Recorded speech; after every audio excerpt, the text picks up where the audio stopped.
a pizza party for perfect attendance or a homework pass for good behavior. There's a lot of discussion always about classroom rewards. So do they work, or are they squashing a natural love of learning? Mars area middle school teacher Courtney Waugaman is here to share her thoughts. Now, I have a lot of thoughts on this as well, but I do want to know, as an educator, generally, what are your opinions on these rewards and the reward system that happens in schools? Right, so it definitely depends on kids and age and dynamic of your classroom. Okay. Elementary can be bribed by sticker charts. They can be bribed by a pizza party or something like that.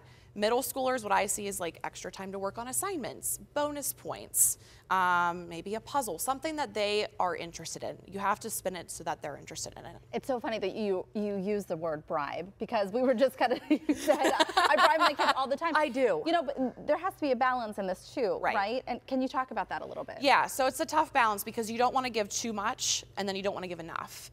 So it's kind of difficult to kind of figure out that happy medium. Right. Like, I'm not going to say every day, hey kids, like, we have time, let's add some bonus points to this. Like, you have to make it a work-life balance kind of with that bonus point situation, especially with the sticker chart too. You can't be sticker happy all the time. Right. Or a pizza party because it gets a little expensive.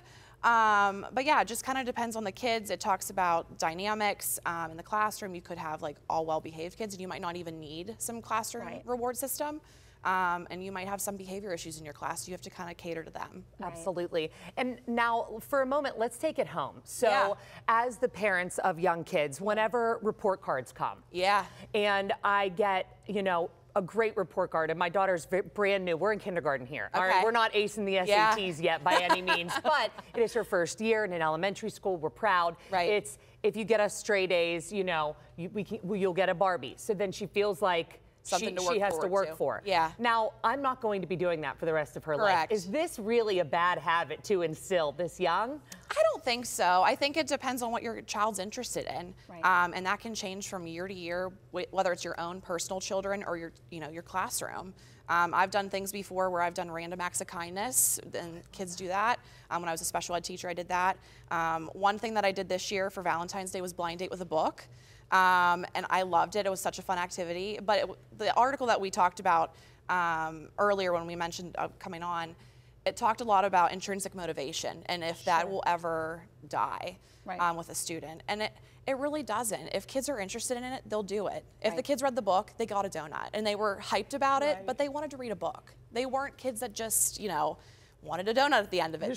They wanted to read the book. You know, I know that there's a lot of debate about rewards and bribes and that sort of thing, only because if someone, as we get older, if we always think that we need something to motivate us, like there has to be something, then we're constantly searching for that praise or affirmation that we're doing the right thing, you know. Yeah, I think the biggest thing is just balance. Because if, like you said, if you keep going with it, you're going to maybe fall into some problems like, well, I'm not going to do that because I don't get anything. I don't get a reward afterwards. Get something at the end. Right. Yeah. And I can see that with a couple kids as we're getting older through, you know, the years, but I think if you do it like periodically or sporadically, it's not a big deal. Do you think also a good way to do it would be bigger accomplishments? And you hate to measure them because you don't want a kid to think, oh no, that spelling test wasn't a big deal. But the math test is. But I feel like that's a good way to find balance. Yeah, it depends. It depends on what your kid's interested in and motivated in. You don't ever want to have a reward taken away either.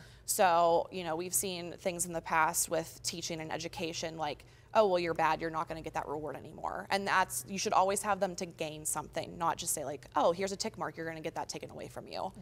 So it's kind of a balance there. Wow. We talked earlier in the week too about, you know, teaching moments. So if you start to see that motivation is dying because maybe too many rewards have been offered in the classroom, is this a good time to talk with them about this? I would think so, yeah, or switch it up. Maybe they're not interested in that thing anymore. Maybe they're not interested in working towards extra time to talk with their friends. Maybe they want their grades to go up. Maybe they want some bonus opportunities, or they want to work on a word search or something that's mindless and kind of taking away from the education part of it. So it's kind of that happy medium there, trying to figure that out. Absolutely. Oh my gosh, I think about this all the time too, though. Same.